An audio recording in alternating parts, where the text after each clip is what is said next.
In this lesson, we're going to talk about dynamic data validation drop-down lists.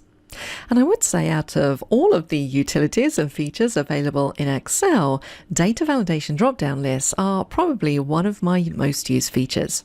Now, if you're not sure what a data validation drop-down list is, it's basically just a little list that we can create so we can select, for example, names from a list as opposed to typing them in. And there are many advantages of using data validation drop-down lists in your spreadsheets.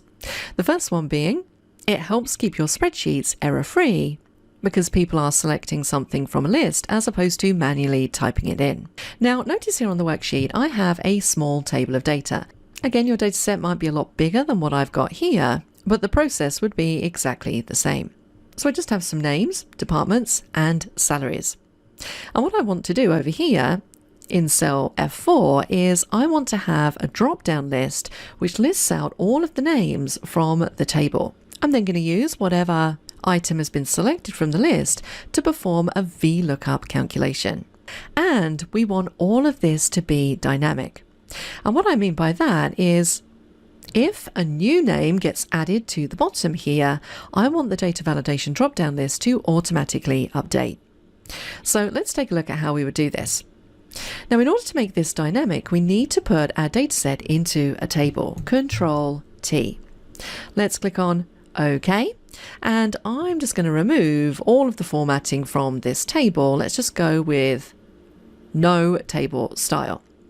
Now, I'm going to give my table a name. So up to the table name box, and we're just going to call this employees, like so. Next, we're going to set up the data validation dropdown. So let's click in cell F4. I'm going to go up to the Data tab, and then in the Data Tools group, we're looking for this icon just here. Now, when we click it, we're going to choose Data Validation, and that's going to open up this dialog box. And notice we have 3 different tabs. Now, we're going to take a look at the Input Message tab and the Error Alert tab in the next lesson. For the time being, we're going to focus on the Settings tab, and we want to create a list. And as you can see in here, there are all different types of data validation that we could set up. The most common one by far is to create a list. So let's do that. And now we just need to provide the source for our list. So this is basically what do we want to see in that dropdown. Well, I want to see all of the names. Now, because I've put this in a table, I can hover my mouse over the column header where we have name until I get that little down pointing black arrow and click. Let's click on OK. And now you can see we have all of those names in a list, and I can select everybody. So this is what I mean by it keeps your spreadsheets error-free. If I was typing these manually, I could very well make a spelling mistake, which could in turn throw off any formulas that are relying on this cell being correct.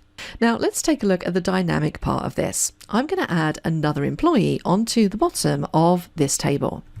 So there we go, I've added Kylie Richards. She works in HR with a salary of $45,000.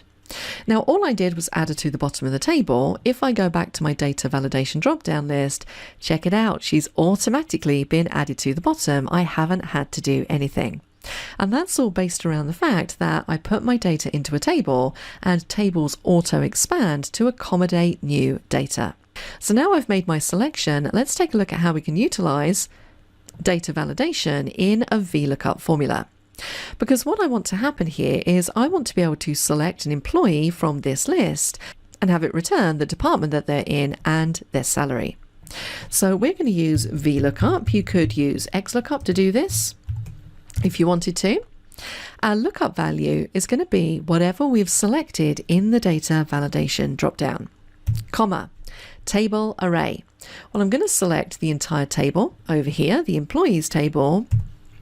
Which column do I want to return?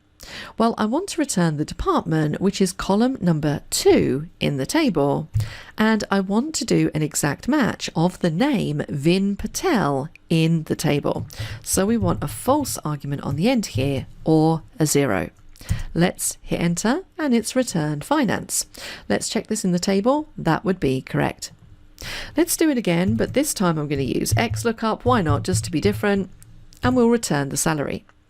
So our lookup value is the same thing. It's whatever we've selected in the data validation dropdown.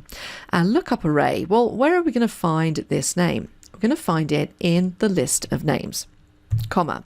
What do we want to return? Well, we want to return the salary, so we're going to select that column of the table. Close the bracket, hit enter, and it's giving us a result of 33361. And if I look up VIN, there it is, 33361.